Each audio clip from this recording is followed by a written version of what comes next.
Professional wrestling is the one true sport.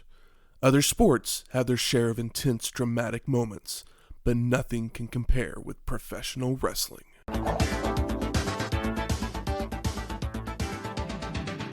Welcome to Wrestling History X, where three friends come together to talk about the stories behind the matches.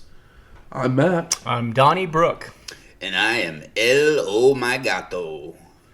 Welcome to episode 205, Great American Bash, 1996. World Champion Wrestling turns up the heat. Sizzle. Burn. Hey, Let's see if they are true to their word. turn it up. Pump up the jam. Turn up the heat. Let's get Gabby with it. Grill me a dog. Something. Burr, it's cold outside. So hopefully WCW... Can warm our wrestling hearts. Exactly. Melt my ice cold soul. So this was the 6th edition of Great American Bash, produced by WCW, but the 10th overall, as it was a JCP product to begin with. It would take place on June 16th, 1996, from the Baltimore Arena in Baltimore, Maryland, with an attendance of 9,000 people. Good number for WCW. Not too shabby for a Gabby. I mean, this is like the Great American Bash is like stomping grounds. Yes. Yeah, it was like the fourth year in a row or something like that they had been in Baltimore. Man, it's a way to continue a house unless your product really goes down the shitter. Unless nobody's watching anymore. Yeah. But we are in Baltimore. That we are. Shane, did you do what you do? Well, I did do what I did. Do what I do. I did what I do. That's what I did. That's what it is. I was like, what is this? What is this catchphrase? My mouth is all happy. Words are hard to form at the moment. Yeah. We're in Baltimore, and Baltimore, anything East Coast, it's like I want pasta and meat sauce, or I want seafood. And only time I've ever been in Baltimore, it was seafood, and I'd love to do that again. But here we are in Oklahoma City, where seafood isn't always the most glamorous choice that you can find, or option you can find. But thankfully, we do have a couple of great places that specialize in the seafood, keeping it fresh, keeping it delicious, and we've been there before for some snacks on the show, and figured why the hell not. We're in Baltimore. We need some East Coast seafood love, and there is no place in town that can do the East Coast seafood quite like our friends over at Rococo on Western. Bruce and the people over there are fantastic at what they do. I brought a couple different varieties of scallops, bay scallops to be exact. Bay scallops are from the Chesapeake Bay area, which is near Baltimore, I think. Mm-hmm. Okay. Yeah, I was better with capitals and stuff, but landmarks and bodies of water and whatnot, I don't specialize in. But yeah, Rococo, I got the baked bay scallops au gratin. That's bay scallops, garlic, sherry, Gouda, Gruyere, and breadcrumbs. Just a tasty, toasty little appetizer, nice and creamy, cheesy, delicious. But I figured it's a bash, so we need more than one type of scallop. So I went with a bay scallop and mushroom risotto, which obviously has scallops, mushrooms, Parmesan, some stock, little onion, some toasted garlic. Yeah, it's incredible. Yeah, everything was great. Very garlicky, but I mean, who's complaining about that? Exactly. It just made me wish I had a glass of wine or something to wash it down with. I could probably see my breath, but that's fine. We get our distance here. It's all right. It's worth it. We all eat the same thing. It's not like we're... It's not like I could tell if it was you or me. Shane. Exactly. Yeah. Rococo is some awesomeness. We've got some pretty great options for seafood here in Oklahoma City. It's not just catfish. Yes, not catfish. We got those. Everything isn't just breaded and if you fried. want catfish, there's definitely catfish. But there are definitely more options than that. Yeah. That's the fish that's our only indigenous fish. It's still not indigenous. Somebody done just done dropped him in some ponds. Well, if you go to Rococo, I suggest trying their little cookie appetizers. It's not what you think. It's more like a loaded piece of toast or a little crostini with. There's a few different options. A smoked salmon one. I think there's a blue cheese one and one that's like a. I don't know. It's like a meat lover's pizza on a little crostini. Yeah, I haven't been there in forever, but this makes me want to change that. Big fan of their crab cake. Yep. It's probably the best crab cake I've ever had. And it's a big ass really? crab cake. And it's in Oklahoma, so that, Like the crab cake the size of a bagel. yeah, it's Pretty much. Sounds it pretty is great. definitely an appetizer for 2 to 4 people or a meal for one. Yeah, it's like you're not eating the whole crab cake and a meal. Their love salad is good. Their spaghetti and meatballs is good. Their linguine and clams. Yeah. As you can tell, we can't talk highly enough of this place. So if you're ever in Oklahoma, definitely check out Rococo's. But something that would happen right around the same time as Great American Bash, a couple movies. Eraser and The Hunchback of Notre Dame would hit theaters the very next weekend.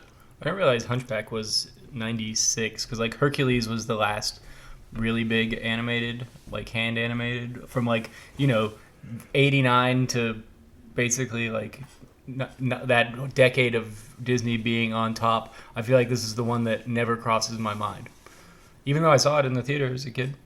But I never think about the Hunchback of Notre Dame movie. Yep. I remember going to see this one in the theater. I thought it was good. I'm sure it's good. It didn't I'm sure get it's as much fine, yeah. attention as some of the others did. I mean, it's hard to top like Aladdin, Yeah. Little Mermaid, and Lion King. I don't think the It's also a year after Toy songwriting Story. team was the same. No, it didn't have the catchy soundtrack that the majority of the Disney movies at the time did. Yeah, I know I think that was probably the biggest thing. Yeah, I know one of the guys that wrote a lot of those songs in those big late 80s, early 90s movies, but like, I think he died young.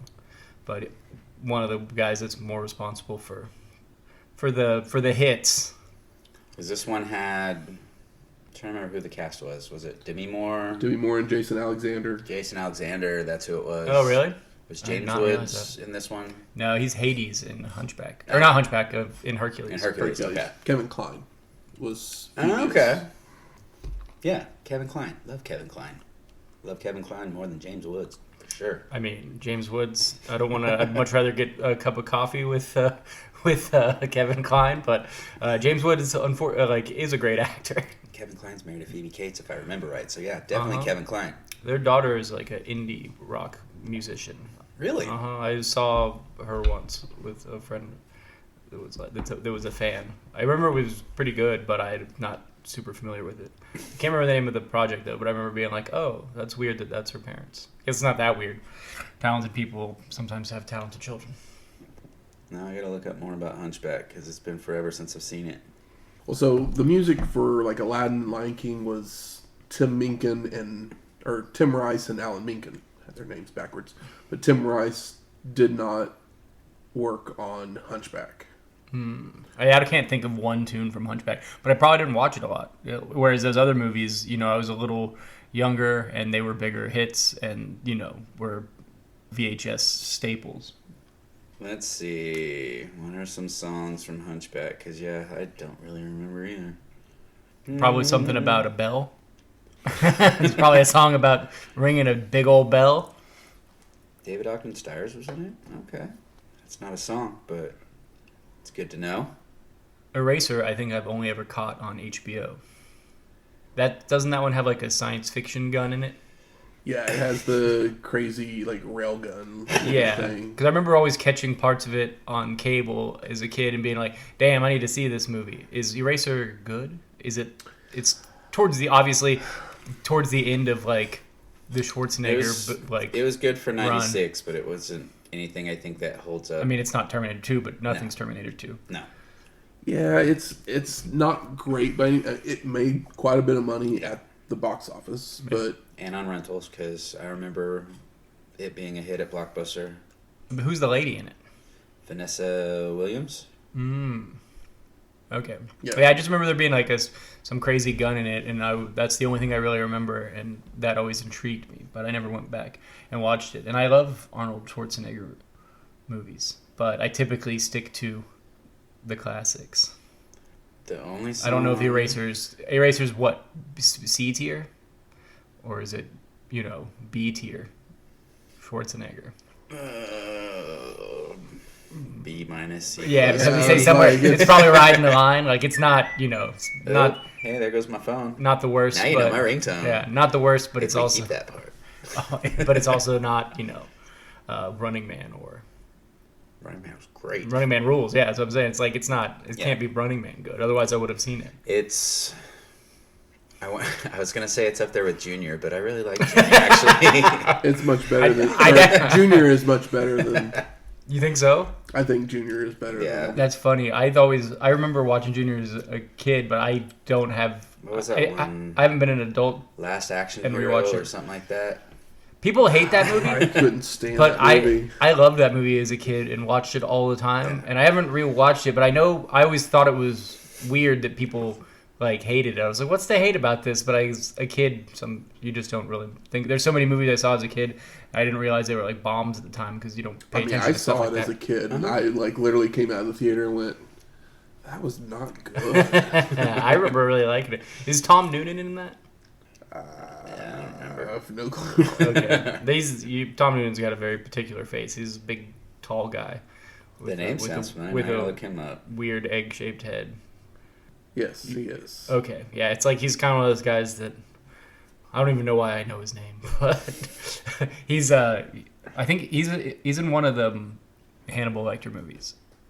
He's either in Silence of the Lambs or he's in the Michael Mann one, Manhunter. I think he might be in Manhunter. I mean, the concept of Last Action Hero is a good one. Like, I can see how it would work, but it just didn't. I think that's all a movie needed for me as a kid when I was little. Is like, oh, if I like the concept, movie, right? I'm totally into it. No, Shane Black. Oh, really? Yeah. Oh, really? That's cool. He wrote the screenplay. I'm surprised it hasn't been remade yet. Probably make a better version of it now. But who would you? But no, they wouldn't because then The Rock would be in it. The Rock is way less cool than so many Arnold people Schwarzenegger. basically played Schwarzenegger's still out there. themselves He's still capable. He's got a son. in that movie. It was having people play exaggerated versions of themselves in the film. It didn't work for me. Yeah. But see, that's more common now. So it might work better. I mean, the movie also was filming the week before it debuted. Oh yeah. So It was probably a little sloppy in there. Wow. I don't know. Maybe I'll have to do an Eraser Last Action Hero double feature. Going back to Hunchback of Notre Dame, the only song that I recognize on the list of songs was one called Topsy Turvy. Okay. Yeah. couldn't tell you anything about it. Yeah, I don't think... Topsy turvy, everything is going crazy or something like that. Yeah, it sounds real catchy, Shane. Oh, yeah. That's great. Well, let's find out if WCW can be catchy. Oh, yeah, wrestling. Did you guys see the poster for this show? It's a really great poster. I did not look it up.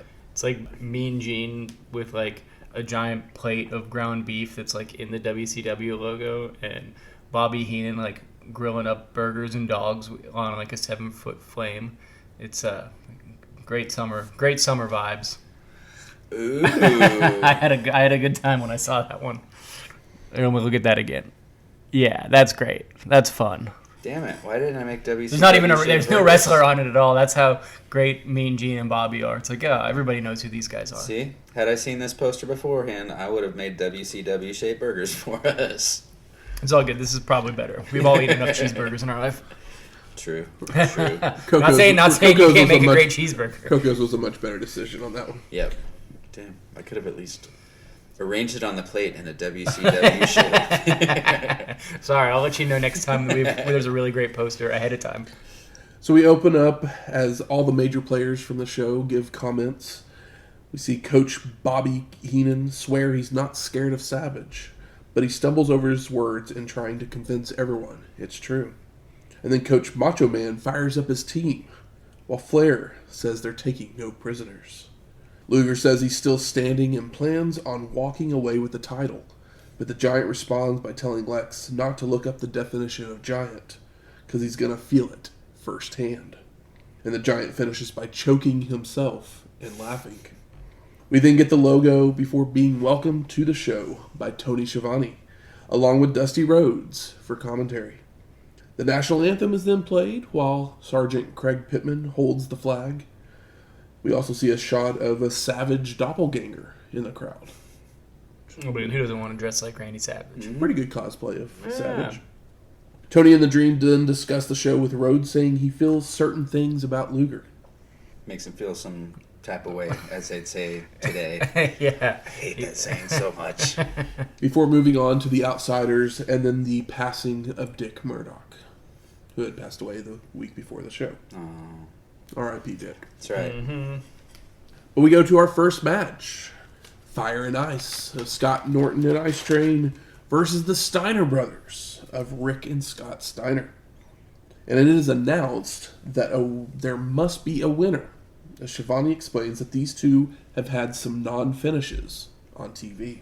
But it's funny because that's essentially the rules in most wrestling now, where it's like, yeah, they've been outside for a long time, but we gotta have a winner. I'm looking at you, New Japan and AEW specifically. I'll bend WWE for as well, but sometimes they'll do it for an angle. But I'd like to see more rules in wrestling. But this is funny because it's like that's basically every match now. Is that it's like, well, yeah, we just gotta have a winner. So both teams trade takedowns when Scott hip tosses both Fire and Ice, followed by Rick joining in for them to both deliver clotheslines that send Norton and Ice Train out to the floor to regroup. Once everything settles down, Fire and Rick trade chops, clotheslines, and suplexes, with Scott coming in to nail a dropkick, only to take a Samoan drop and appearing to hurt his shoulder. Fire and Ice capitalize with more suplexes for a 2 count, followed by a corner splash until Scott answers with a boot to the face on a charging Ice Train before firing up with a belly-to-belly suplex. I'm really loving seeing big boys doing things. I feel like it's been a while since we just 4 big guys that can work, keyword. Yes. Just tossing each other around. And Scott's mullet is at that perfectly sweet, best it's ever been length. Yeah. Yeah. He hit his mullet sweet spot. Hitting that, mid-back area, the Scott Steiner that I used to know and love. Yeah. Yeah. Pre-pump. Not too far away. Norton's tagged in only to be dumped on his head with a T-bone suplex, causing him to roll out to the floor. And Scott comes off the apron with a double axe handle before rolling Fire back into the ring, followed by climbing to the top rope, leaping off, only for Norton to catch him and nail a power slam for a near fall. Fire and Ice begin to wear down Scott with holds, including a Canadian backbreaker into a shoulder breaker by Norton, transitioning into an arm lock that brings Rick in to kick Fire in the head several times, but Norton just won't let go. Fire then goes for another Canadian backbreaker into a shoulder breaker, with Rick making the blind tag as Scott was up in the air, and he comes in to clean house with Steiner lines and suplexes. Everyone just starts brawling when Ice Train dumps Scott to the floor, attacks Rick from behind, allowing Fire and Ice to hit a powerbomb diving splash combo for a 2 count. Fire then throws Scott out to the floor again, allowing Ice and Norton to try for a doomsday device, but Scott trips up Ice Train, causing him to crotch himself on the top rope. Scott then kicks Fire, followed by Rick delivering a DDT, but Ice recovers enough to come off with a double axe handle to Rick. The Steiners then hit a Steinerizer, with Scott making the cover, only for Ice Train to make the save. And everyone just goes back brawling again when Scott nails a Frankensteiner on Norton and makes the cover for the pin and the win. While Ice also delivers a clothesline to Rick and makes a cover at the same time. but it's not what's counted because they're not the legal guys. Aww. They got excited. Aw, look Yeah. at Rick not being the dumbest guy in the ring. It was a great first match for a show. Big boys doing big boy things. Bummer about that Frankensteiner, though, because it was not much of a Frankensteiner. Nope. Not the one you want to end the match on. But hey. Big boys doing big boy stuff. Sometimes they might be too big to be doing it. Yeah, it might be a little winded after all those suplexes and top rope maneuvers. Or who did he cover? He covered Ice Train. Scott covered Norton. Oh, Norton. Yeah. Okay, I was gonna say maybe he was still reeling from crushing his cubes. Mean Gene's in the locker room, and he welcomes in Jimmy Hart and the Taskmaster. Oakland calls Jimmy a Nathan Lane wannabe. Sir, that is offensive to all Nathan Lane fans. But he doesn't have anything in common with Nathan Lane. No clue where this comment came from. Yeah, I'm trying to think of that too. I was just like, Was it just kind of like a bad gay joke? Did the birdcage just come I'm out? wondering, yeah, Birdcage came out not too long before Because this. yeah, Jimmy Hart is musical, but not the same way that Nathan Lane is. Like Jimmy Hart writes music. I don't think he has probably a wonderful voice or Maybe anything. he's trying to tell Jimmy that he needs a Pirin tablet or something. and Hart says the dungeon doesn't need the Horsemen or anybody. But, they sure did when they were trying to get rid of the Hulkster. Mm-hmm. Yeah, they had to put together a whole 17-man group or whatever it was. Taskmaster then corrects Jimmy's earlier statement, saying that this isn't about the dungeon versus the Horsemen. It's between Sullivan, Flair, and Anderson. Sounds like it's so happen to be Horsemen. it sounds pretty Dungeon versus Horseman to me. Yeah. Taskmaster takes credit for running Pillman out of the company and promises to do the same to Benoit, continuing with that Chris isn't Horseman material. Sullivan claims he will drag Benoit through the building for Arn Anderson and will prove to the Horsemen that they can rely on him. He also says he's going to lay something on Chris, the same thing he laid on Pillman. That's just a scary thought. I don't want to know what you laid on either one of them. Huh. You gonna make him say Maybe a he turd of a respects promo? you, Booker Man? Yeah. But the best part about this entire promo is that the Taskmaster spent the entire time looking at the wrong camera. Or maybe he used Luger's teleprompter from a few shows ago. But we go to our second match. El Gato versus Konnan for the WCW United States Heavyweight Championship. Now, El Gato is Pat Tanaka in a rip-off Black Tiger mask. That makes me very happy to know because that's who I thought that was, but I couldn't tell for sure. I had no clue. I was like, Matt'll tell me if I need to know. And the last time we saw him was at The Night the Line Was Crossed, episode 111. Long time ago. And this was a funny little thing for me, but El Gato is announced to be hailing from Mexico, but it's by a guy who used to be from Japan, but is actually from Hawaii. So he was born in Japan, but grew No, up he in was Hawaii? born in... Oh. Shoot, Pat Tanaka was born in Hawaii. Pat Tanaka has always been billed from Japan. Just because he's... And now he's El Gato, Orient Express, and he's man. claimed from Mexico. So yeah, he's just like got Japanese heritage, but is like an American. Parts unknown just wouldn't sound right for El Gato. No, he's from a dark alley. From a litter box behind your house. The two men trade arm and drag legs to start before Konnan gets caught on a charge and is set on the turnbuckles, only to yank Gato down to the mat, followed by a clothesline and an arm lock. El Gato fires back with kicks and chops, tries for a crucifix pin, but Konnan doesn't roll over, so he transitions it into a submission that Tony calls a hurting submission hold with leverage. A hurting? Yeah. A hurting submission hold. Are there? Why? I mean, maybe there are non-hurting submission holds, but It was a figure most botch in the submission match. holds hurt. Yeah. Konnan just didn't roll over on the crucifix, and so it was like, cover for it. What do I do? It's a hurting submission hold. Yeah, that's You say, what a maneuver. Exactly. Of all the times not to pull that one out. That's the time to do it. Konnan sent to the ropes and returns with a Hurricanrana attempt, only for Gato to catch and drop him with a powerbomb for a 2 count. Oh my Gato. Both men trade submissions, with Dusty comparing it to a spider web, arms sticking out everywhere and not knowing whose leg he's looking at.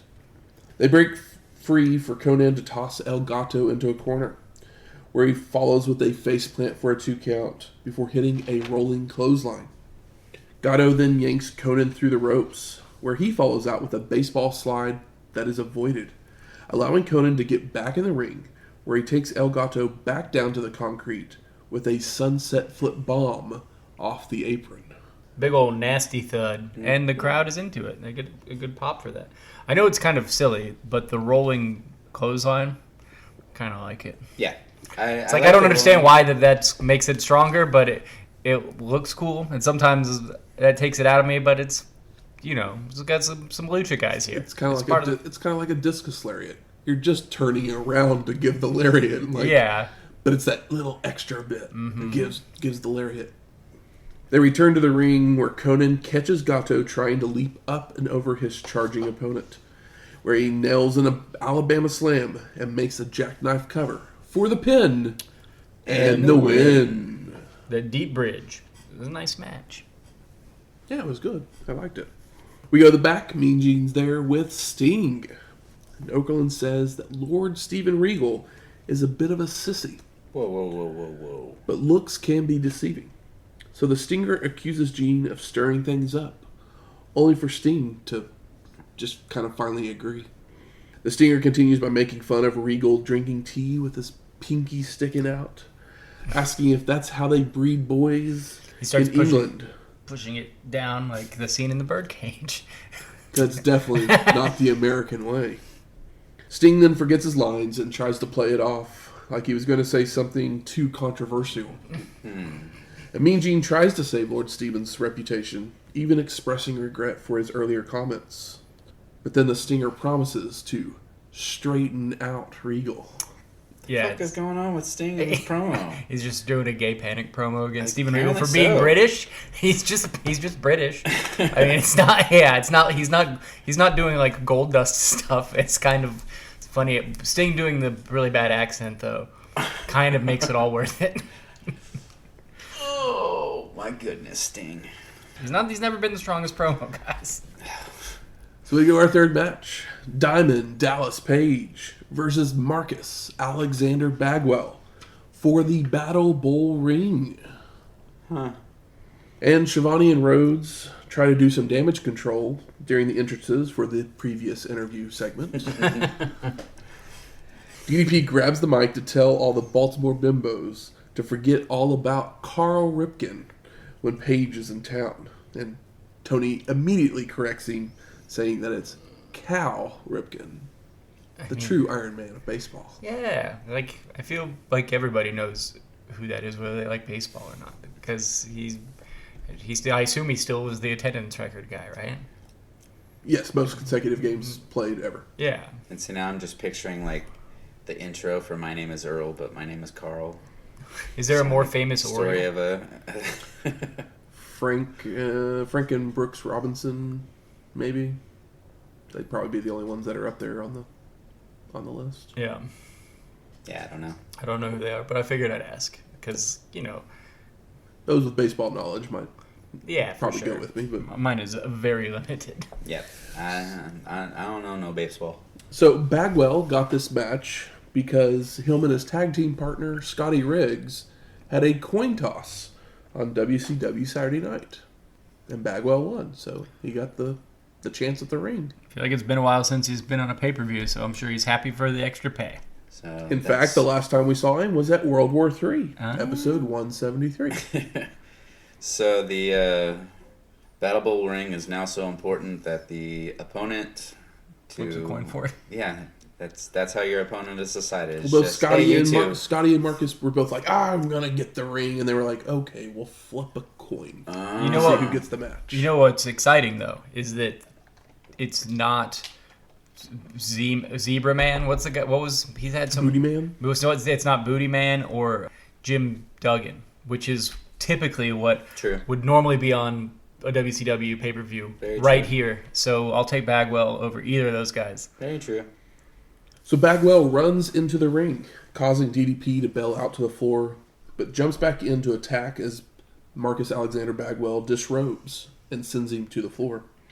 Page with clubbing forearms back on the apron, but then Bagwell yanks him over the ropes to the floor, where Marcus sends DDP into a guardrail and into the front row. They make their way back into the ring where Bagwell hits a crossbody for a 2 count, then begins to work the arm of Page until he can escape with a back elbow and starts to run the ropes, only for Marcus to hit a leaping forearm to take DDP down. Bagwell goes back to work on the arm, and Page escapes momentarily, only to be knocked backwards where he gets tangled up in the ropes. So Marcus drop kicks DDP out to the floor, and Bagwell falls out with a slingshot plancha before throwing Page back into the ring and heading to the top rope, only for DDP to bump the rope, causing Marcus to fall off and crotch himself. Page now takes control with backbreakers and an ab stretch with leverage until the ref catches him. DDP then delivers a pancake for a near fall before going for a punt kick, only for Bagwell to avoid, and Marcus fires up with several atomic drops and clotheslines for a 2 count. But Page nails a back elbow to a charging Bagwell, makes a cover with his feet on the ropes for a near fall.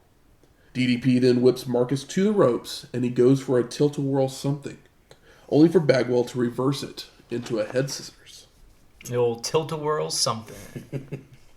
Marcus then attempts a fisherman suplex, but he's blocked by Page grabbing the ropes, allowing him to kick Bagwell away before nailing the diamond cutter for the pin and the win. And a couple fun notes. You kind of actually led us into this, where you were like surprised that it was Marcus Alexander Bagwell. They originally wanted Great Muta, but New Japan didn't want him to lose, so they wouldn't send him over. I mean, there's no reason he should be losing to DDP. Yeah. So then they switched to Hacksaw Jim Duggan, but he didn't want to lose. Yeah. Oh, who would have guessed that Hacksaw didn't want to lose? So they went with Bagwell. Well, I think we probably got a better match for it. I think so too. Like I said, I was glad. But my big thing was I'm glad that it's not Booty Man or Duggan. So Booty Man would have taken the loss, though. Yes, we've had enough of him. I do love Tony Schiavone's it's like, oh, people love Marcus Bagwell, and you can hear people yelling slurs at Bagwell and it's like, Tony, you are ringside, right? Like you can't completely lie here. Those people shouldn't say those things, but they also aren't fans. Nope. So we go to the locker room, and Mean Gene's there with Jimmy Hart and the Giant. And Okerlund says the $1 million question is about Jimmy's allegiances, but that he's a man in the middle between Luger and the Giant. And Hart answers that everyone's worried about it, but he isn't. Why? So he doesn't really answer the question. Yeah, it's like, why would he be worried about it if he's, if he's pulling one over on somebody, all he has to do is keep his mouth shut. Gene then turns to the Giant to ask about the torture rack, with the big man whispering and then shouting about chokeslamming Lex. He claims he beat Hogan, Sting, and Savage, and will do it again anywhere he wants. And the Giant calls the rack a fantasy, and the chokeslam is all Lex will know. And Mean Gene says the chokeslam will motivate Luger, with the Giant chiming in that it means he has a brain, but it's a small one. The Giant, such a promo. Yeah. Bless his heart, or something like that. Yeah, I always feel bad for Lex because it's like they're never gonna do it. They didn't do it in the WWE. It's just he just always feels like a guy they try but never follow through with. Maybe it's him. Yeah, he had his Maybe it's Maybelline. yeah, he had his shot early in his career, but it seems like later through his career, it's just like the guy still looks incredible, but he's just not special anymore. Love you, Lex, but it's kind of the vibe. So we go to our fourth match. Rey Mysterio Jr. versus Dean Malenko for the WCW Cruiserweight Championship. And this was Rey's WCW debut. And with such a special occasion, none other than Mike Tenay joins commentary for the match. I love when they bring Mike Tenay. Oh, it's a classic already. So the two trade holds and athletic reversals to start until Mysterio nails a spinning arm drag that sends Dean out to the floor to regroup. And they say that this is their first meeting, but did Rey and Dean have an ECW match?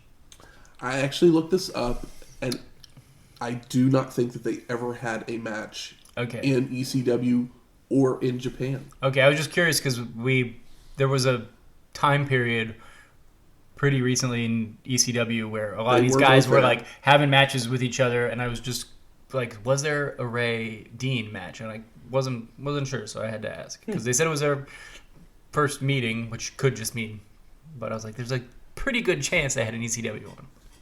Malenko makes his way back to the apron where the two fight over a turnbuckle smash, which Rey wins, followed by a springboard dropkick to send Dean back down to the concourse. Back in the ring, they fight through a knuckle lock with more athletic reversals until Malenko catapults Mysterio to the floor, which Dean attempts to follow out with a baseball slide, only for Rey to avoid. They head into the ring where Malenko takes control by working Mysterio's arm with kicks, holds, and slams. But Rey begins to fire up with another springboard dropkick. He goes for a hurricanrana, only for Dean to shove him off before clotheslining him down to the mat for a 2 count. Malenko goes back to work on the arm with more strikes, holds, and a hammerlock Northern Lights suplex for a near fall. Mysterio sent to the ropes where he springboards with a flip back over Dean. Follows with a drop kick, but he can't capitalize. So Malenko jumps right back on the arm before going into a Romero special and dropping Rey into a bridge for a 2 count.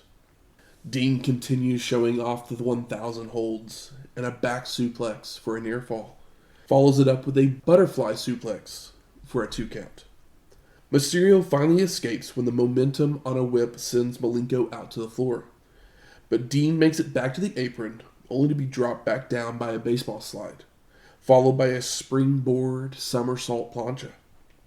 Back in the ring, Rey keeps up the attack with a springboard dropkick for a near fall, and the two men then go through athletic reversals of a powerbomb into pin attempts by both men for a 2 count. And Mysterio's out on the apron, and he leaps back in with a springboard hurricanrana for the pin, and no! Malenko kicks out. They then fight their way to the top rope, where Rey delivers a super Frankensteiner, followed by Mysterio reversing a tilt-a-whirl into a body press for a near fall. Rey then leaps onto the shoulders of Dean for another Rana, but it's reversed into a powerbomb, allowing Malenko to make the cover with his feet on the ropes for the pin and the win. So Malenko retains. It's great shit, pal. That's a great showing. Yep. The nice old debut there, Mr. Mysterio. I love Mike Tenay, just having the facts. He's like the Chris Charlton of the 90s. But he... or maybe Chris Charlton's the Mike Tenay of the 2020. Yeah, that could be... That's probably more correct. We got to give Mike Tenay his flowers. But it lets us know in the show that on Thursday night, Eddie Guerrero beat Jushin Liger for the Super J Cup, which we watched recently. Yep. But it's just, it's fun to see how close some of these shows are together. Because, I don't remember all the dates for everything. It's like that was just the other night. We go to the back, and Mean Gene is there with Lex Luger. And Lex apologizes for the promo he's about to cut, and that he's doing it out of respect for WCW, but he's not all there mentally. He's not going to scream and shout, but does say the Giant has changed the face of WCW forever. And Luger continues that there's never been a maneuver like the chokeslam, and he takes pride in his accomplishments. But then he seems to lose his train of thought. But Lex recovers to say he will capitalize on the Giant's mistakes, and he will have another belt for his shoulder after tonight. First Sting, then Lex. What's going on with those two? They're both fumbling during their promos. Maybe they got a bad batch or something. They can get their teleprompter back. Maybe they got a good batch. Yeah, maybe they're sharing the same bag. So we go to our fifth match. Big Bubba Rogers with Jimmy Hart versus John Tenta. He's not a shark. So the story behind this match is that Big Bubba had shaved half of the shark's head. But Tenta refused to shave the rest to give him a reminder of what happened. That'll teach him. While also dropping the shark gimmick, saying, "I'm not a fish, I'm a man." That's no fish. That's a man, baby. Big Bubba's got a much better look here. Just putting that out there. He's got that rolled out of the trailer park trash look that you always knew he had in him. Hey, anything's better than the Guardian. The Guardian or the bodyguard or the police officer or this one he looks like a bounty hunter. Yeah, like a big guy that might kick your ass. Which sometimes he always looks. He's very big, but he always kind of looks dumpy. But here he kind of looks more like an ass kicker. I was just like, you know what? It's hard to find a good look for this.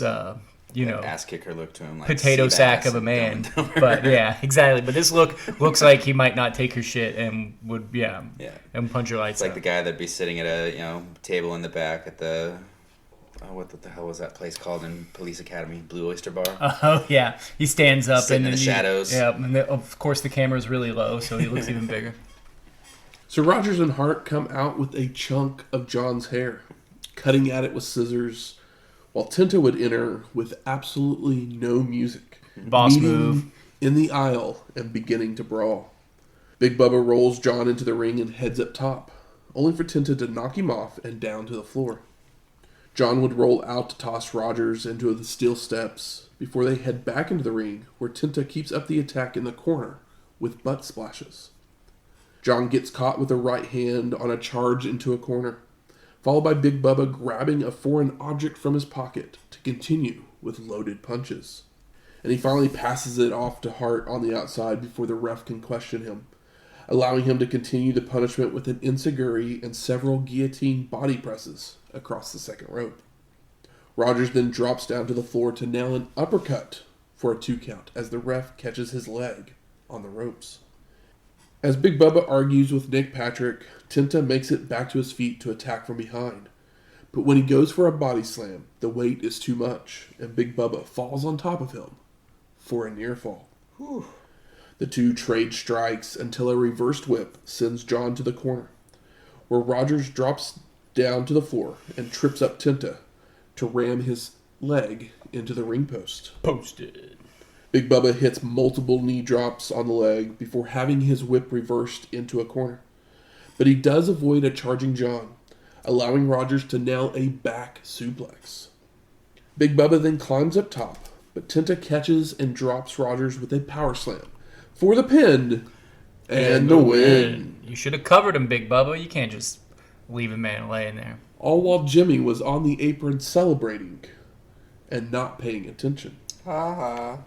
Post-match, John grabs Hart and takes the scissors and threatens to cut his hair, when Big Bubba would then attempt to attack from behind, only for Tenta to move, so Rogers would run into Jimmy.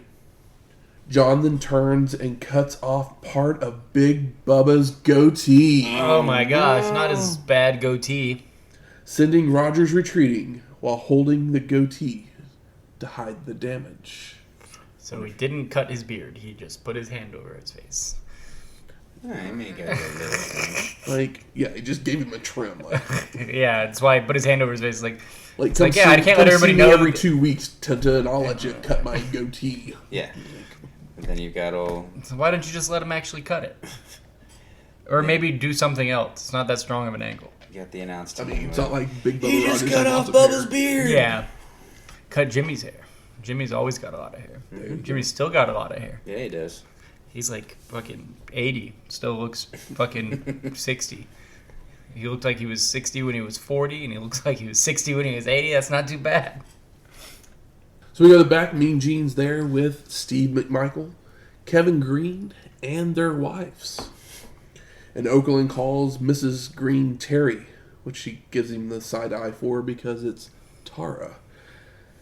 Gene also says Savage is pacing outside before asking Mongo about the game plan. And Steve says he doesn't care about that, and they're coming to get Flair and Anderson. While Kevin yells he's coming hard and heavy. Bet you are, buddy. There's nothing better than like That's why Terry keeps you around. than football calls that are all vaguely sexual. They always make me laugh. Granted, this is a wrestling show, but you get the idea. This sounds like someone getting away with some double entendre on a football match. Macho Man finally enters the room and says the smell of winning is in the air. And a little perfume, too. And they will knock the Horsemen into the end zone. Technically, wouldn't that mean that the Horsemen score? It's a Try not to think about it too maybe much. it's a safety. So we go to our sixth match. The Crippler, Chris Benoit, versus the Taskmaster with Jimmy Hart in a Falls Count Anywhere match. And the fight begins in the aisleway, making their way into the crowd and up to the concourse of the building, slamming each other's heads into chairs, steps, and walls. The fight continues into a men's bathroom, where Sullivan slams a stall door into the Crippler's head multiple times as security holds back fans. ECW much? The Taskmaster nails a double stomp and attempts to give Benoit a swirly, but the Crippler blocks and returns the stall door favor. And Dusty starts yelling about a lady being in the men's bathroom. She just stopped off. Said, I gotta get some relief, baby. Yeah. I love Dusty being so surprised that there's a lady in there. It's like, well, I mean, it doesn't matter. It's not like anybody's actually using the restroom right now. Nope. Line for the ladies was too long. I mean, the energy is pretty palpable because people are like, nobody gives a shit. But like, everyone's right in there. People are pushing people out of the way. The security is not doing as good of a job as they probably, or their job's a little harder than they probably would have liked it to be. Sullivan recovers to hit Benoit with a bag of toilet paper and a trash can before the Crippler yanks Taskmaster into a wall, allowing him to use the trash can as well, before they brawl their way back into the arena, where Sullivan sends Benoit tumbling down the steps several times. That looked painful. Yeah, for this kind of thing, this is one of the maybe better looking ones. Absolutely. Yeah. They're really laying it in, and it doesn't feel like, we like the Roddy Piper, Goldust, some of that stuff, but that feels a lot more planned. This feels more organic. Yes. Taskmaster drops the Crippler onto the guardrail as they make it back to ringside, followed by slamming his head into the steel steps and throwing a chair at him. Benoit retaliates by dropping Sullivan on a guardrail and throwing him into the crowd, before bringing out a table and dropping it onto the Taskmaster as he makes his way back in. The Crippler then leans the table on the ropes in the ring, but Benoit has his whip reversed, sending him into the table. But it doesn't break. Sullivan then charges, only for the Crippler to move, but the table still doesn't break. Benoit then sets the table up across the top rope, charges at the Taskmaster, who backbody drops the Crippler atop the table. And Sullivan climbs up and they fight on top when Benoit would deliver a superplex off of the table for the pin and the win.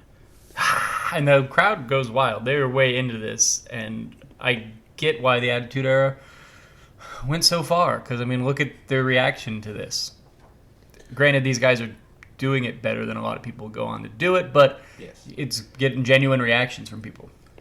Post-match, Kevin Sullivan is getting genuine reactions from people, everybody. Post-match, the Crippler continues to attack the Taskmaster, so Jimmy Hart goes running, but stops when he sees Arn Anderson coming to the ring. Double A jumps in the ring and he pulls Benoit off of Sullivan, telling him to chill out but then turns and starts attacking the Taskmaster himself. What a little swerve. I was like, what are we doing here? The Horsemen go to town on Sullivan with the crowd going crazy until the Dungeon of Doom members run down to chase them from the ring. And as Arn and Crippler walk to the back, they wave the four fingers while the Dungeon checks on the Taskmaster. Yep, I love Tony says that I want everyone who thinks they can come here and declare war to look at this one.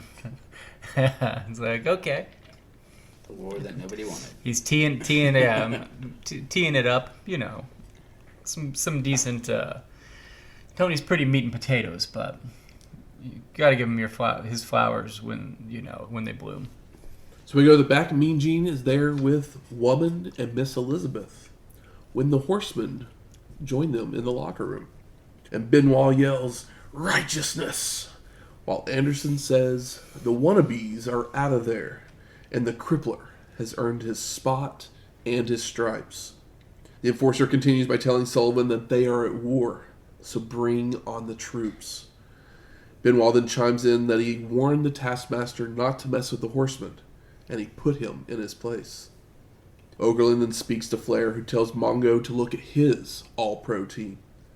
Mean Gene then also talks to Coach Bobby Heenan, saying he's scared.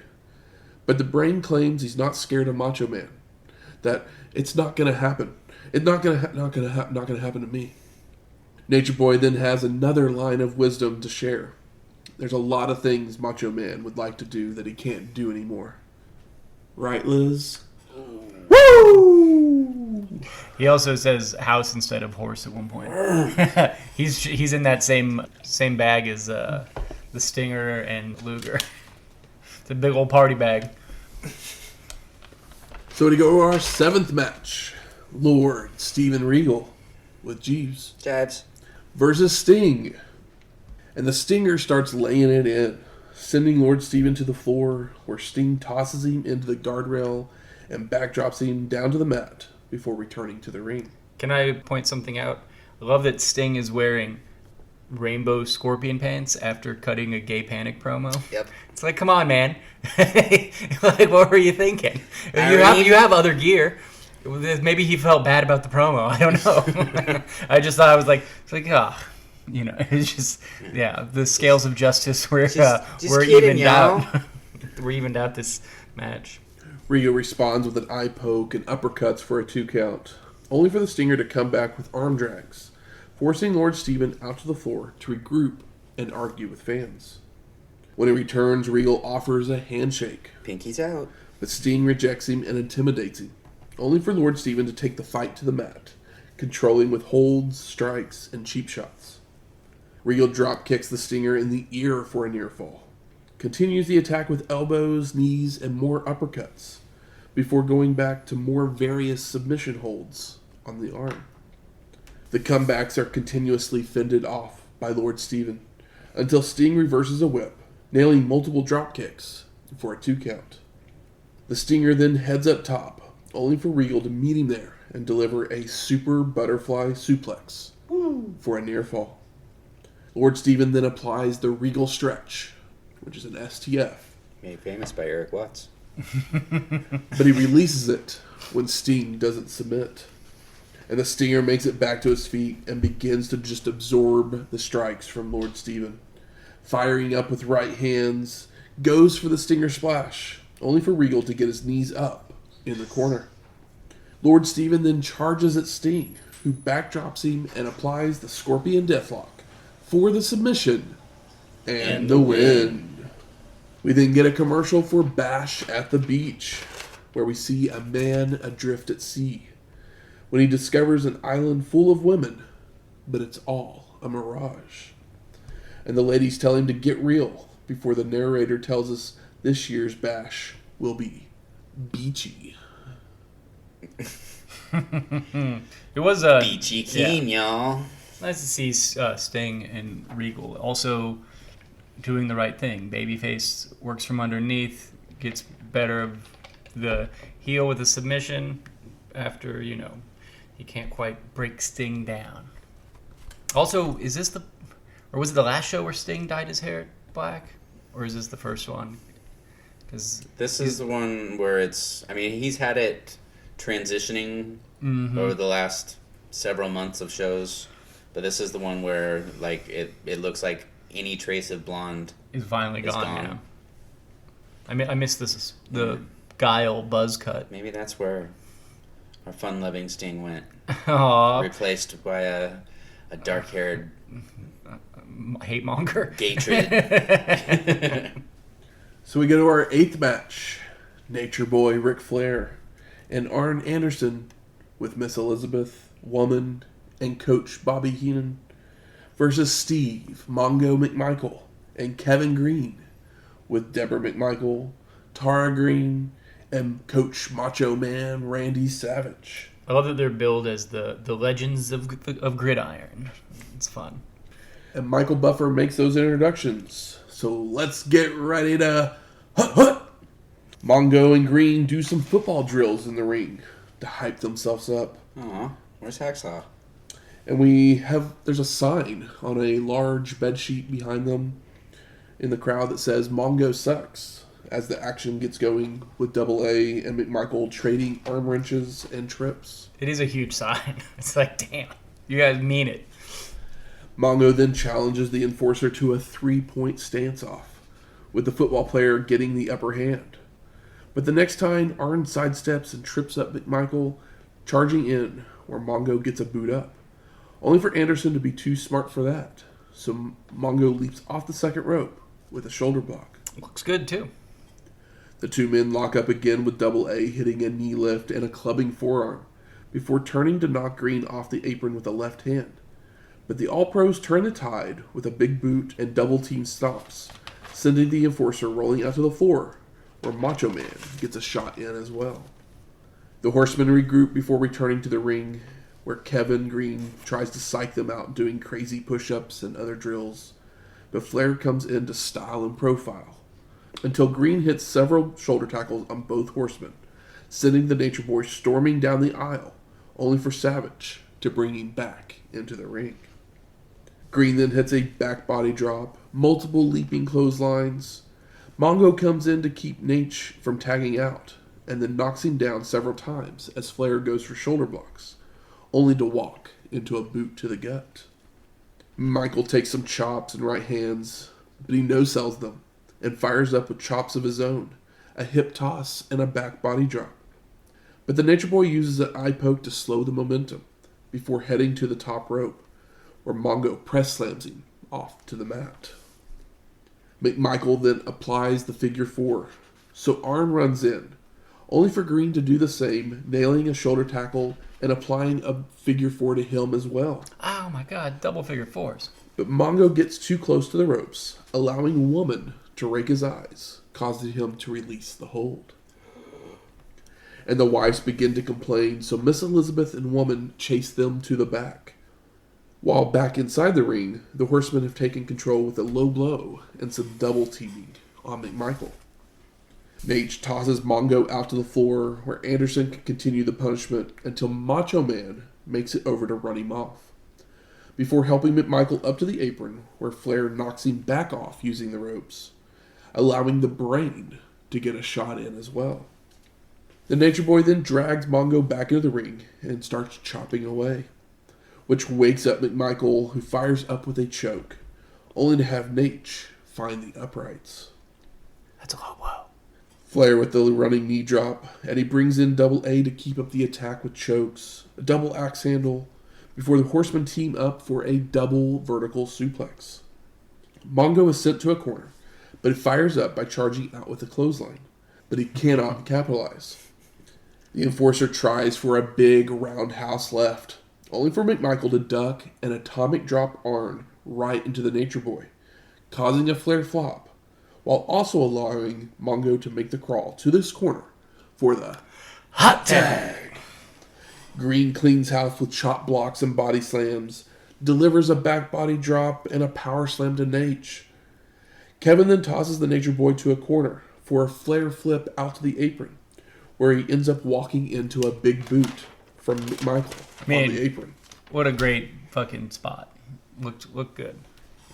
Greene then brings Nate back in the hard way, But Anderson jumps in the ring to clip Kevin's knee, allowing the Horsemen to get back on the offense, working over the leg, including Flair with a shin breaker and locking on the figure 4 with leverage from Double A. And Savage has had enough of it, so he runs around ringside and starts attacking the Enforcer, which brings out Benoit to attack Macho Man. All of a sudden, Woman and Miss Elizabeth return, with Debra in tow, and dressed instead of the football jacket that she was wearing earlier, but in a evening gown like the other ladies. Uh-oh. And a nice new pink dress. Yep. Debra approaches her husband with a briefcase, which Mongo opens to find money and a Horseman t-shirt. And Greene is calling out for help, but McMichael just clocks him with the briefcase, allowing Flair to make the cover for the pin and the win. Post-match, Savage jumps in the ring to attack the Nature Boy, but Mongo helps the Horseman put a stop to Macho Man, holding him while Nate hits Savage with the briefcase. And the Horsemen are just stomping away on Macho Man while McMichael puts the Horseman shirt on before shaking Flair and Heenan's hand. Tony then says Mongo sold his soul for the money, as Dusty says this rots his stomach now that McMichael is the 4th Horseman. A solid match and a good angle. It's just a shame that Mongo McMichael can claim to be a Horseman. Yep. Because outside of that, I think all this was done really well. I think both these guys did a great job, considering that they're not wrestlers, but they are athletic guys. They're some of their stuff looked really good. Absolutely. And they're also working with 2 of the best to do it, so they didn't embarrass themselves. Nope. It's just a bummer that Mongo McMichael put on the shirt. If it was... Yeah, Horseman for a day, sure. Yeah. But... Because the angle's great. Yeah. This is a wonderful pro wrestling angle. It's just we want there's been so many Horsemen that it's not a pure thing. At this point, this is the lowest one. But hey, you got to have one weak link, and 1 out of 4. Chris Benoit is great. Yeah. The other 2 guys, we know they're great. Yeah. They're fucking legends. Team is only as strong as your weakest link. Yeah. The Horsemen are now only Mongo strong. Yeah, Mongo's I guess, he's the big guy. Lex was that guy at one point, but even Green Lex is better than Mongo. Yep. We go to Eric Bischoff on the stage and mentions the recent interruptions, inviting the outsiders to join him, saying he knows they're in the building. Well. And Scott Hall and Kevin Nash arrive, and Eric tells them they'll get their match. So, as we all know, they've been interrupting Nitro for the last month or so, and basically wanted to take on WCW. Yeah, are the interruptions them in the crowd, or is it like the cut-in promo thing? They would literally jump into the ring and take the mic in the middle of someone else's match, and the interrupting promo thingy, the black and white stuff. Black and white stuff. Yeah, that's after that's later, the big reveal. Yeah. Okay, just checking. And Hall tells Nash that WCW has just fallen into their trap. Bischoff continues that the match will happen at Bash at the Beach, before asking the outsiders if they work for WWF, with both men saying no. They did this to appease WWF's legal department, because they were basically being betrayed as WWF talent. Yes. Or being under contract to them. It says forget about it. Forget about the past, Chico. All we want to worry about is the future. Before wanting to know who WCW will be bringing to their match. Will it be the Nacho Man or the Immortal Huckster? Because the Big Mang and the medium-sized Mang and our surprise buddy are going to carve them up. Eric counters by not telling them who WCW will have, which pisses them off. And Scott punches Bischoff in the gut. Who are they? Followed by Nash lifting him up and putting Eric through a table with a jackknife powerbomb. It's pretty gnarly. Yep. Pretty exciting. Hall finishes with the real big boys just left the building as they walk out. And medical staff make their way out to tend to Bischoff as Schiavone and Rhodes call this disgusting. I know. Yeah, I love that Dusty Rhodes says to get the camera off those guys, and yeah, like they're selling it. This is great. Fucking, and he really does the stretcher job. Like, take their time with it, to the detriment of a couple of guys. Yeah. This is I don't know where else to do this on the show, but right before the heavyweight match, damn, I'd be pissed if I was Lex Luger. And if I was the Giant, I'd still feel lucky to be there. So we go to our 9th match. Lex Luger versus the Giant with Jimmy Hart for the WCW World Heavyweight Championship. And Lex checks on Eric as he makes his entrance. He's going to be all right? His music even ends before he reaches the ring because he took so long getting there. Yeah. And Michael Buffer does the introductions for this one as well. So let's get ready to be tortured. Rack them up. Luger runs right into a big boot, allowing the Giant to stomp away. But Lex comes back with right hands and clotheslines that sends the champ out to the floor, only for him to land on his feet and drag Luger out as well. The Giant press slams Lex from the floor back into the ring, where Luger goes back to strikes that the champ feels, but never goes down. Lex then leaps off the second rope to apply a sleeper hold, when Jimmy jumps on the apron and looks to hit Luger with his megaphone, only for Sting to run down to steal away the weapon and chase Hart to the back. I mean, how long has this story been going on? This is good stuff. Woo! The Giant finally escapes by just pulling Lex onto his shoulder and ramming him into a turnbuckle for a tree of woe, followed by more stomps. The Giant then starts tossing Luger around the ring, choking him and focusing on the back with forearms and backbreakers. Lex rallies with a jawbreaker and he tries for a body slam, only for his back to give out, causing the Giant to fall on top of him for a 2 count. Like he fell pretty much on his head, too.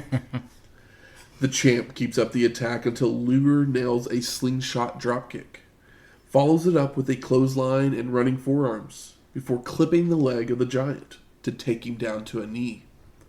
Lex is pounding on him, but the Giant just shoves him away to a corner, and he charges in with a crossbody, only for Luger to move, leaving the champ atop the ropes, allowing Lex to attempt to put him on his shoulders for the torture rack. But Luger ends up collapsing due to the weight, so the Giant picks him up for a chokeslam, making the cover for the pin and the win. And then Tony says his goodbyes, and we go to credits.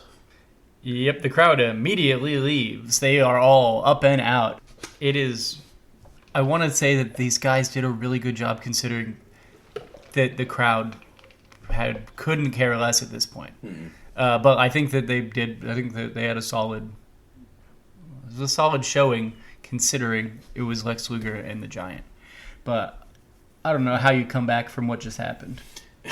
I don't know if Ric Flair and fucking Ricky Steamboat could bring him back after that.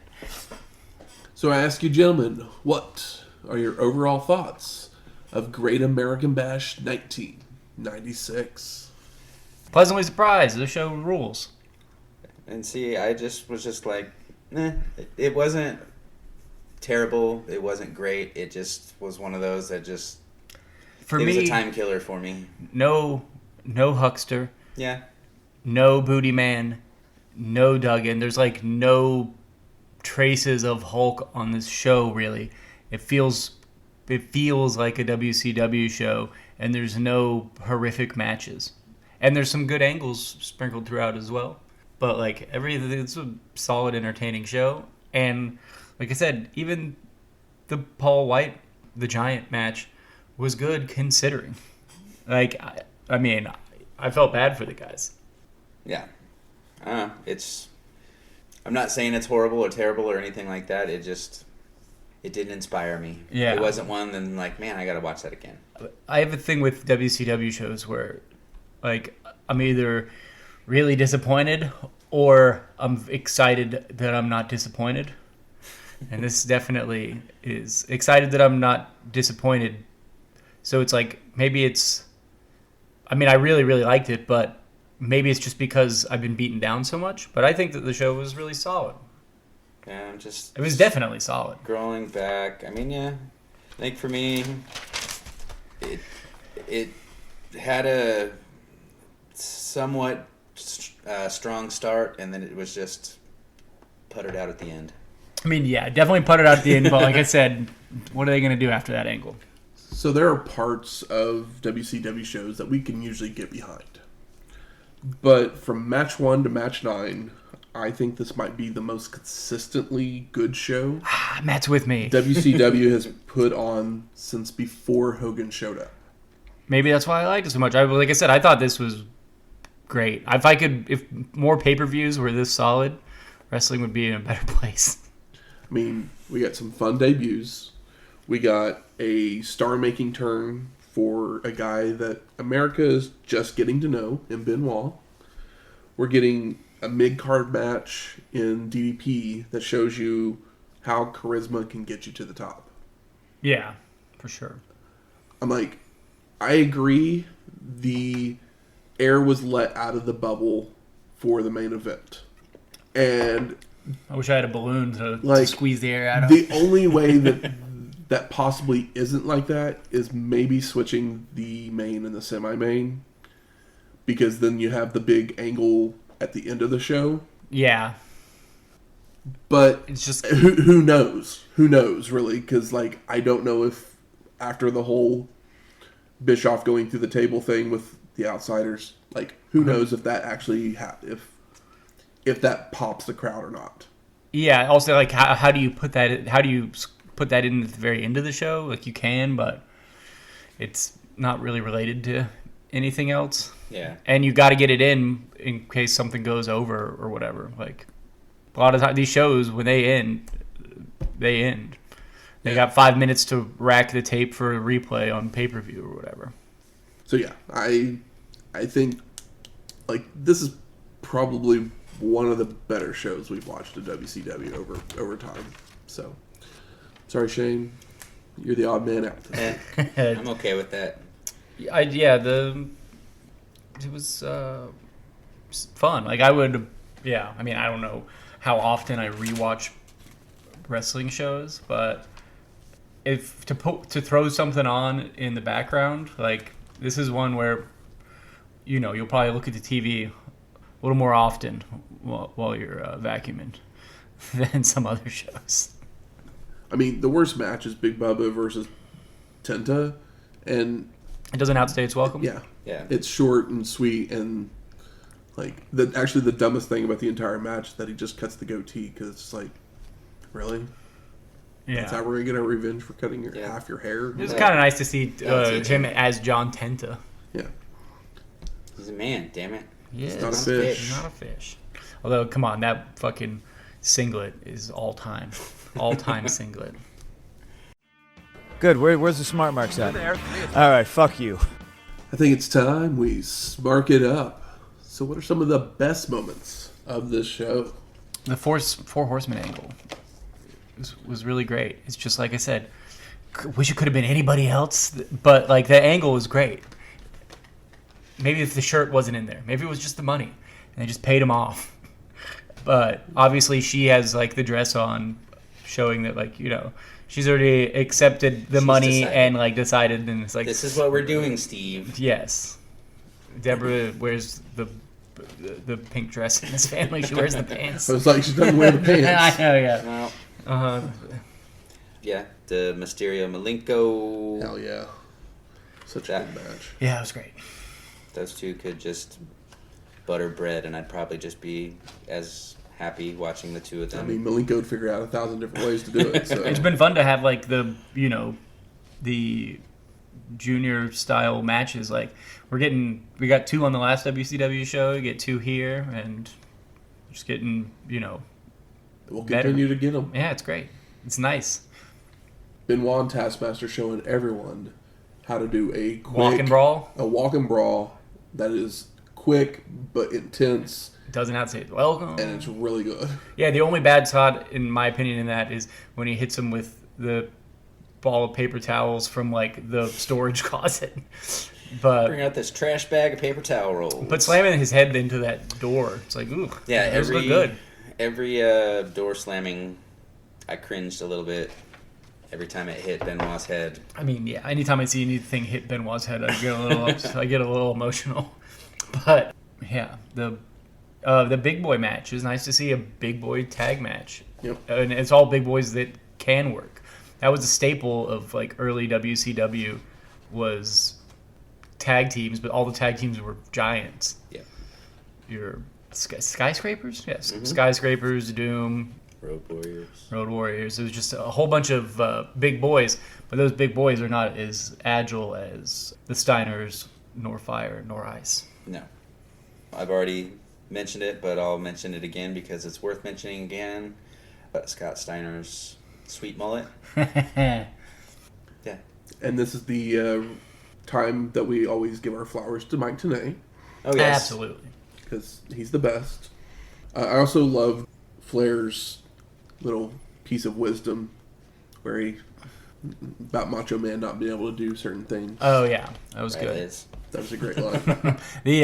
It was kind of sad that Bobby wasn't on commentary, but it was great to see him back in the manager's corner. Yeah. It was He like was not a manager, he was a coach. a coach, whatever.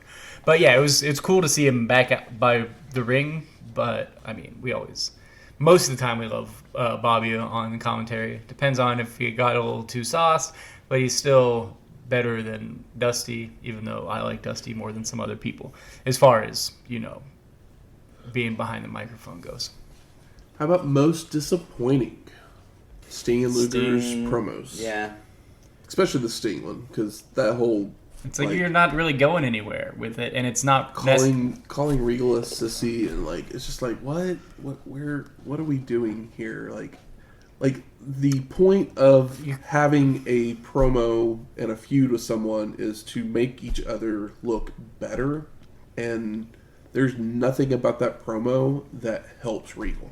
No, and it makes Sting just kind of look like a petty wiener. Yeah, and it's like he can... I guess he could cut a promo, like it's basically a heel promo. It's like, I guess he's cutting on him, but he could just cut a promo on England, but at the same time, that's not a babyface thing to do. But then the match, was the babyface. It is because foreigners are bad, I know, but it's like fucking the UK. It's like the British are coming. Yeah, it's not a brown guy during Desert Storm or something. It's just different. But that match is good. It was classic, babyface working from underneath and eking out the win. It was great wrestling psychology inside of the ring. The angle is kind of whatever. But hey, I'm going to remember the match more than the angle. Well, maybe not, because after the rainbow pants, I just couldn't help but be like, Sting, you're showing your whole ass. And not the good one. No. Disappointed we didn't get Great Muta versus DDP. I would have loved to have seen that match. Yeah, that would have been cool. But DDP's got to win, man. I mean, they were going to put him over Muta. That's the reason New Japan wouldn't. Well, yeah, that's what I'm saying. It's like, no, if Muta did come and beat DDP, that's not good either. It's better for him to beat Bagwell than to lose to Muta, because Muta's not going to be here. But DDP is basically the mid card right now. He's really eked out his fucking spot. That's when you just say, all right, we'll put him in the match. He won't lose, but he won't win either. DDP will just ride it until either the referee stops it or they knock each other out or something like that, and he can still be a star building. We could do a double count out or something. You could do a lot of different stuff, but it's one of those things too. It's like, well, then they're going to need a second match, and Yeah, Mood is exactly. not gonna. Yeah, it's like Muda does mean something in WCW because even those early years when partners next people year in Battlebowl weren't watching, when people weren't watching the show or whatever, like he was still this new amazing thing that everybody did like. How about best performer of the night? That's tough because everybody kind of did their job. I'm gonna give it to Kevin Greene. I mean, I was really surprised by He Greene. impressed me. I was impressed by Mongo too, but Kevin Greene, like that match was really, I was like, fuck, because the show was going so well, and I was like, damn, this could be fucking a mess, and it wasn't. Everything worked, and like, I mean, that's the thing. Yeah, Like, it was smart. You surprised me, and like, I'm gonna give you your flowers because like, totally walked into that one going, this is gonna be a train wreck, and I think it was legitimately as good as it possibly could have been, which is crazy to say, but this was, they made. Granted, there's a lot of people to help make this run. It's not Lawrence Taylor and Bam Bam Bigelow. It's not like two guys. It's like it's smarter for it to be a tag team situation and for you to have these managers and things. So if shit goes awry, you got things to cut to and things to work around or whatever, and you got plenty of people. Like if you get a spot loss, there's somebody in your ear. Two of the best people to ever work this business are in that ring with them. So literally, and they can just call it. Right as there. we go to find out, like they're working an angle, but they end up working a hot angle that gets over. So they got all the reason to make sure that this goes as well as possible. Because if you get to the end of that match and nobody cares about the briefcase situation, then you failed, and they definitely didn't fail. Because I don't remember hearing any boos when Mongo put the shirt on. No, people were, or at least boos out of like Mongo. Yeah, it was more boos because the Horsemen are now at full strength. Yeah, it definitely went. It was good. It was the good kind of boo. Yeah. They got. People were still excited. It was not too long after this that they were wiped of all energy. Yeah, they probably start overexposing Mongo a little bit here real soon. That's when everyone goes, "Oh, this is a bad idea." It's like you said, you gave it to Kevin Greene, but Debra instead. Mongo did a good job too. I love that. I think he did. Yeah, I love that spot where Flair does the flip on the apron and he just right into the boot. The camera cut and everything of it was great. It's like, that's good shit, pal. I mean, like I don't think anybody did. I think everybody did about as good a job as everyone was on their A game. Maybe everybody was sharing a real good bag. So, maybe they only got just a little bit of what Sting and Luger got the majority of. Well, we know Sting has always done a cocaine promo, and they've never been good. How about most surprising? I don't remember ever hearing or like knowing about the Bischoff through the table angle. So that was mine too. I didn't know that. Like when I think of, because they're not the NWO yet, I didn't know that. I know plenty of other clips and stuff from famous NWO clips, but I don't think I ever have seen that one really replayed or talked about, or I didn't remember. But yeah, it was great. It worked on me. I was like, oh shit, and then he does the stretcher job. I was surprised that Bischoff just took the bump. Yeah, he really did. Because it wasn't even like it was off of the like ramp to a table. So he probably took an 8-foot fucking bump through a table, and that table had no issue smashing into pieces. Making their way to the ring. It's trivia time. Uh-oh. This week, the category is music of the mat. Hit my music. Break it down. I'm gonna play a song. Buzz in whose music I'm playing. Yeah.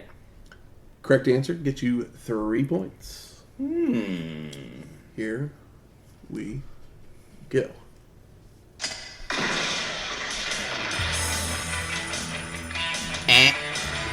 Shane? Is it the Smoking Guns? It is the Smoking Gun! Hey. Good job. I heard that. 3 points for Shane. Does it have words? I don't think so, but I don't know. I don't believe so. I mean, Probably not. we're less than 30 seconds in and still hadn't hit it, so probably not. Yeah, it's where it's our pew pew pew pew. Pew, pew. Yeah, that's not one. Like, there's not. I feel like smoking guns are kind of like the Bagwell and WCW. It's like sometimes they're there and sometimes you don't see them for a while if you're watching pay-per-views. That's Half actually- times because they get hurt. Yeah, I was gonna say that's actually a pretty good description there. Yeah, it's like we saw Bagwell for the first time 3 years ago. He's been on 4 pay-per-views. You know what I mean?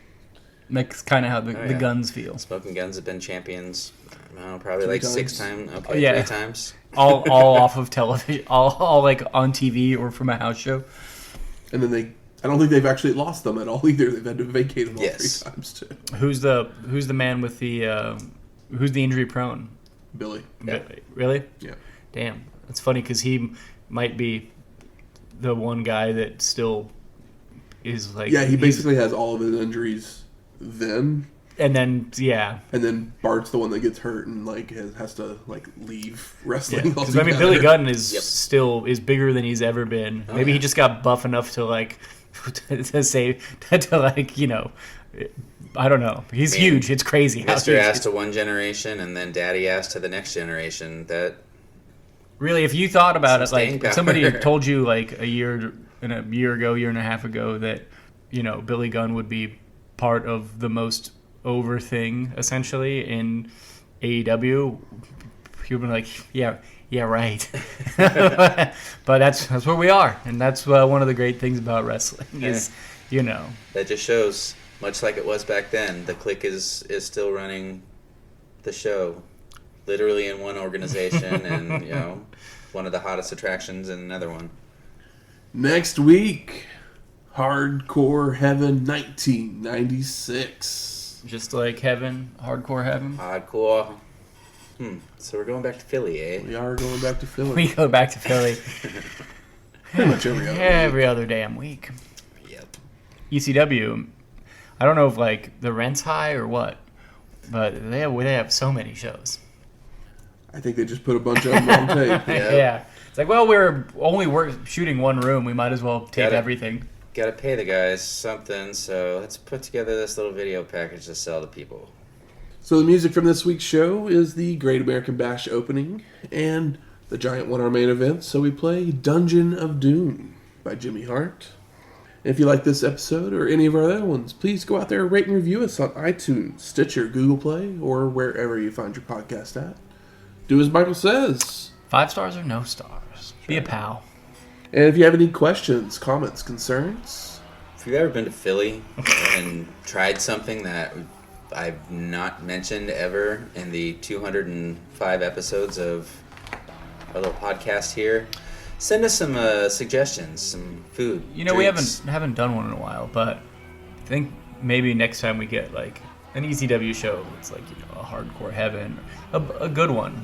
I should just make us cheesesteaks, because we can make a cheesesteak better than any ones we've had. We haven't had a cheesesteak. We haven't had one in a 2023. while, so we got to make our own sometime. And I think that we could do it right. Okay. might have to do that very soon. Yeah, I'll take it. Yeah, Maybe not next week. but- take a little bit off of Shane's shoulders for a change. Danny, I was kind of hoping you were just gonna I'm bringing cheesesteaks. Oh well, I mean, I was just thinking out loud. We can cut it. I can surprise you. Maybe I won't bring a cheese. Maybe I won't make cheesesteaks. the turn. But if you have any of those things, you can always email us at WrestlingHistoryX@gmail.com or find us on Twitter at WrestlingHistoX. That's Wrestling HISTOX. We'll talk to you next week. Slide into those DMs. Laters.